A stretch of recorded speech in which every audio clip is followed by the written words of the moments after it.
Hello, welcome students. You are watching a physics class on chapter magnet.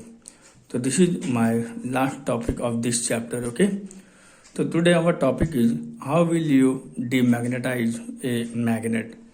So you have to demagnetize a magnet by a following manner. Number one, by rough handling. Number two, by dropping the magnet on the floor or any hard surface a number of times. Okay. Third one is by hammering a magnet continuously. Fourth one is by hitting the magnet at a high temperature. Number fifth, by passing alternating electric current around the magnet. तो इसका मतलब ये हुआ अगर हमको सही तरीके से उसका देखभाल नहीं करेंगे तो भी डीमैग्नेटाइज हो सकता है. बार बार मैग्नेट को गिराते रहेंगे तो भी डीमैग्नेटाइज हो सकता है. अगर बार बार इसको ऊपर मारते रहेंगे हथौड़े के साथ, जो कोई भी हार्ड चीज़ के साथ, तो भी ये खराब हो सकते हैं. अगर आप मैग्नेट को ज़्यादा गर्म करोगे तो भी डीमैग्नेटाइज हो सकते हैं. अगर आप इसके ऊपर में इलेक्ट्रिक करंट पास करवाते, कौन सा करंट, अल्टरनेटिंग करंट, उससे भी यानी कि डीमैग्नेटाइज हो सकते हैं. ओके. तो इसके अलावा अब सवाल ये है कि मैग्नेट तो हमारे पास होते ही हैं, लेकिन सवाल ये है कि अब हम मैग्नेट को कैसे संभाल कर रखेंगे.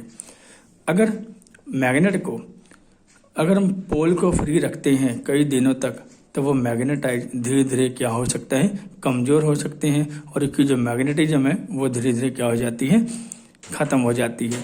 तो ऐसे जो फिनोमेना है तो इसी को हम लोग क्या बोलेंगे, सेल्फ डीमैग्नेटाइज, वो अपने आप ही कम हो जाती है. तो इसलिए इसको बचाने के लिए हमें क्या करना होगा, पहली बात तो हमें इसको मिस हैंडलिंग नहीं करना होगा. नंबर टू, इसको हमें कहाँ रखना होगा, मैग्नेट में मैग्नेटिक कीपर्स में रखना होगा. वो कैसे रखेंगे, एक मैग्नेट देखो नॉर्थ पोल है तो नीचे की तरफ क्या साउथ पोल है, तो जो दूसरा मैग्नेट है वो पहले वाले मैग्नेट के सामने में जो रखेंगे उसका पोल क्या होना चाहिए, ऑपोजिट पोल. जैसे ये नॉर्थ है, यहाँ क्या है, साउथ पोल, यहाँ साउथ है, यहाँ पे नॉर्थ पोल. तो मैग्नेट को ऑपोजिट पोल के हिसाब से आमने सामने रखेंगे तो ये मैग्नेट कभी ख़राब नहीं होंगे. ओके. या फिर आप एंड ऑफ मैग्नेट में आप छोटा सा लोहा का कोई भी चीज़ आप रख सकते हो ताकि इसके बीच में क्या हो, लगातार एक्सट्रैक्शन होते रहे, तो मैग्नेटिक प्रॉपर्टी बना रहे, तो इससे भी लॉस नहीं हो सकते. ओके. ये हो गया आपका हॉर्सशू मैग्नेट के लिए. अब तो हम एक और बात और बोलना भूल गए थे पिछले बार, वो ये है कि अगर हम इलेक्ट्रिक करंट से अगर हम मैग्नेट बनाते हैं तो उसका मैग्नेट की जो प्रॉपर्टी होती है वो किस तरह का होता है. मैं तो बोलूँगा जब तक करंट पास होगा तब तक उसके अंदर में मैग्नेटिक फील्ड रहेगी, स्ट्रेंथ रहेगी, नहीं तो वो स्विच ऑफ करने से वो ख़त्म हो जाएगी, डीमैग्नेटाइज हो जाएगी. ओके. मैग्नेट का जो स्ट्रेंथ है वो किसके ऊपर में डिपेंड करता है, number one the strength of current, number two number of turns around the coil. Okay. Number three nature of material. Nature of material मतलब हम आयरन ले रहे हैं कि स्टील ले रहे हैं कि नाइक्रोम ले रहे हैं.